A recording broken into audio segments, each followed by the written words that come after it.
My name is Mike Meredith. I'm the doctor of doctors Woodshop. I make a series of 9 products for the wood turner. Of the 9, 7 contain wax. When I first started making these products, I wanted wax oil finishes that didn't need emulsifying agents. That's when I developed the process of microaggregation. That is a method by which I can make wax particles so small they behave like a liquid. The other form that the wax occurs in the product in is as a paste wax. The microaggregated waxes work very well either with oil in the form of the salad bowl finishes or with shellac for the higher gloss finishes. And of course, the walnut oil and wax, paste wax finishes. So, why are there 2 different families of finishes? One is made with carnauba wax, which is the natural product. The other is made with cosmoloid ADH, which is a synthetic wax. I always thought my customers would tell me which type of wax I should be using. I'm still waiting for that answer after 5 years. But it seemed to me that you should know a little bit more about wax, how wax works in a finishing environment, and that may help you make a decision as to which products you would like to purchase. Later on in these videos, you'll see the different products in use, and I'll talk about friction polishing, melting the wax, and allowing it to spread evenly. But right now, let's talk about what wax is and how the different waxes differ. Almost all organisms, both plant and animal, produce wax. The wax is always an extracellular component forming either a barrier, reinforcement, or filter of some sort. The wax is produced inside the tissue, then secreted to the external environment. Wax is made from a fatty acid and a fatty alcohol condensed to form an ester bond. The term fatty simply implies something that is hydrophobic, that is, water-fearing.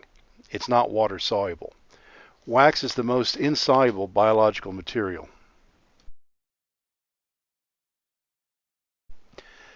The 2 hydrophobic wings will fold back on themselves to reduce access of water to the hydrophobic surface. This is referred to as self-solvation. In chem speak, the saying is like dissolves like. To the rest of the world's birds of a feather flock together. The 2 hydrophobic arms stick very tightly to one another, giving wax its extraordinary structural stability. Please bear with me. This is leading to a better understanding of wax. Never mind the chemical structures for now. Let's think of the wings just as shapes. In the natural waxes, the fatty acid and fatty alcohol don't have to be the same. This means that each combination of molecules gives the wax a different shape. In carnauba wax, there are 10 different fatty acids and 6 different fatty alcohols. That means that there are 60 possible shapes. At temperatures above the melting point of the wax, it's a liquid. Below the melting point, molecules gather to form solid wax. Carnauba wax melts between 78 and 82 degrees centigrade. This wide range of melting temperatures suggests the wide diversity of molecular structure within a single type of wax. As the wax solidifies, the various shapes coalesce, eventually reaching a radius of closest approach.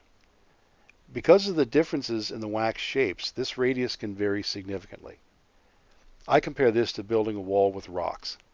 It'll keep the cattle from going to the next field, but it won't stop the field mice.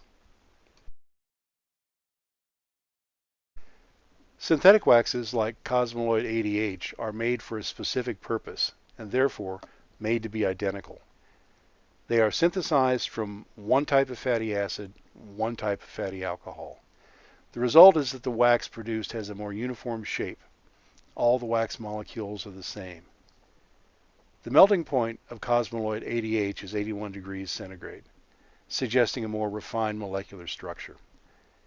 Synthetic waxes are also made from shorter fatty acids and shorter fatty alcohols than our natural waxes. So, within a single wax, such as cosmoloid ADH, the synthetic microcrystal wax used in my products, the radius of closest approach is much smaller than you'd expect for the overall radius to be in a natural wax. I think of this like building a wall with bricks. It'll keep the cattle from going to the next field, and maybe it'll keep the field mice in too. The synthetic wax advocates have for many years said that products such as Renaissance provide a better barrier against fingerprints. It's true that carnauba wax is the hardest natural wax, but perhaps barrier strength is more important for wood turners to look at than hardness. Another thing we need to take into consideration when we talk about wax finishes is the effect it has on shine. Now, we all want our pieces to shine, but let's think about what shine actually is. Shine is reflection of the light off of the surface of the wood. Ideally, we want that light to come off as close to directly as possible, that is, with all light beams being reflected to the same refractive angle. If you finished your wood piece correctly, you'll get a good natural shine. When you put a film finish on it, we have done something to interfere with the reflection of the light. A film finish bounces light in different directions. It changes the reflective pattern by introducing refraction. As you can see in the second drawing here, not all of the light beams are being reflected at the same angle. So the film finish, basically anything we put onto the surface of wood, can alter the shine. Carnauba wax has a higher refractive index, that is, it bends light more dramatically than do the microcrystal waxes. So the claim by the microcrystal advocates that you get a better shine with a microcrystal wax may have some foundation in the optical physics of the reflection of light. So you ask me, which of the waxes is better? If I knew answers to questions like that, I'd play the lottery more often. Or at least I'd only make one set of wax products. I leave that decision to the customers. A significant segment of my customers insist on the natural product, and I'm happy to make it for them. A large number of my customers are equally adamant about the superiority of the synthetic wax products. Well, there you have it. Put two wood turners in a room and you'll get three opinions on almost everything.